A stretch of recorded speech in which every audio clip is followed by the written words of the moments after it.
Sebagai bagian dari upaya mewujudkan integrasi antar moda dan pengembangan kawasan berorientasi transit di Jakarta, PT MRT Jakarta menjalankan mandat dari Presiden RI terkait pengelolaan integrasi transportasi melalui pembangunan Simpang Temu Lebak Bulus yang terletak sekitar 300 meter arah timur stasiun Lebak Bulus. Area seluas 2.000 meter persegi ini dilengkapi dengan fasilitas jembatan layang yang menghubungkan gedung Point Square, Transit Hub, parkir sepeda, area drop-off kendaraan pribadi, perhentian bus Transjakarta, dan transportasi daring. Rencananya, pembangunan Simpang Temu Lebak Bulus akan dilakukan selama 8 bulan.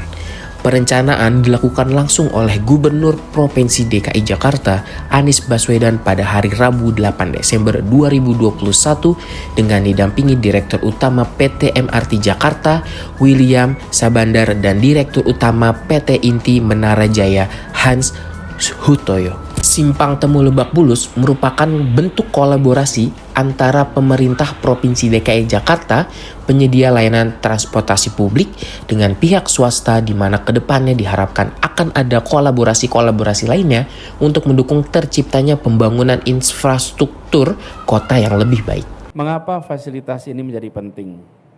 Bapak Ibu semua, kita menyadari bahwa warga harus dipandang sebagai orang-orang yang rasional. Mereka akan mengambil keputusan untuk menggunakan moda transportasi yang nyaman, yang sesuai dengan harapannya. Jadi kalau kita mengatakan bahwa polusi udara amat parah, climate change luar biasa dirasakan sedunia, itu tidak otomatis kemudian saya harus naik kendaraan umum. Ya, saya akan naik kendaraan umum jika kendaraan umumnya itu nyaman, jika kendaraan umumnya itu terjangkau secara jarak, secara harga. Kalau tidak begitu, maka diperlukan orang irasional untuk naik kendaraan umum. Kita harus mengasumsikan orang itu rasional.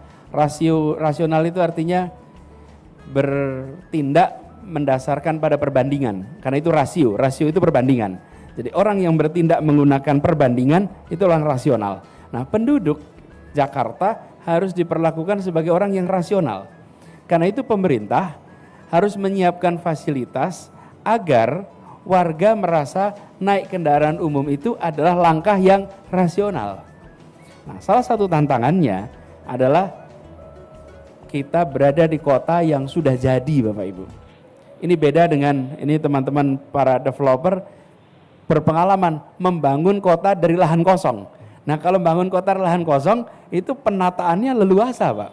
Tapi kalau membangun sebuah fasilitas kendaraan umum di kota yang sudah jadi, maka di situ diperlukan bukan saja theoretical framework yang benar, tapi juga pemahaman behavior yang baik, karena sudah ada existing publik.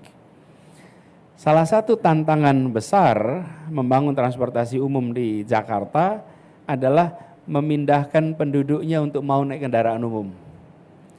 Dan itu artinya keterjangkauan. Alhamdulillah di Jakarta di tahun 2016 jangkauan kendaraan umum adalah 42% wilayah Jakarta. Sekarang jangkauannya sudah 82% wilayah Jakarta. Jadi naik 2 kali lipat dalam waktu 3 tahun.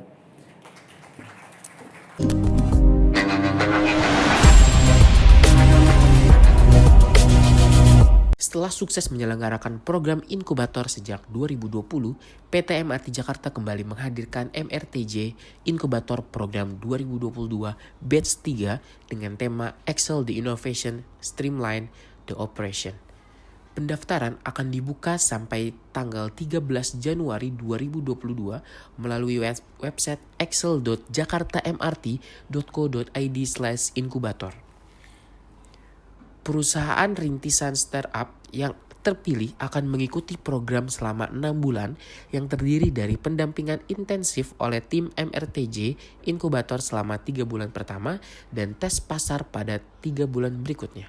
Seluruh peserta akan mendapatkan akses terhadap ekosistem MRT Jakarta. Peserta yang terpilih dalam program ini akan mendapatkan beragam manfaat besar bagi pengembangan startup seperti pendampingan khusus dari para mentor yang merupakan praktis senior startup terkemuka, mendapatkan akses pasar yang lebih luas, serta memberikan impact yang lebih dekat dengan ekosistem masyarakat melalui Jakarta, melalui produk dan solusi yang dikembangkan menjadi strategi partner dengan PT MRT Jakarta. Sesuai dengan kampanyenya yang diusung dalam program ini, MRT Jakarta mengajak para pelaku bisnis rintisan digital untuk bersinergi bersama dan mewujudkan Jakarta menjadi lebih baik lagi. Apa yang tadi udah ditanyain sama Mbak Sarah, mungkin kenapa sih MRT mengembangkan kolaborasi bareng sama teman-teman startup gitu.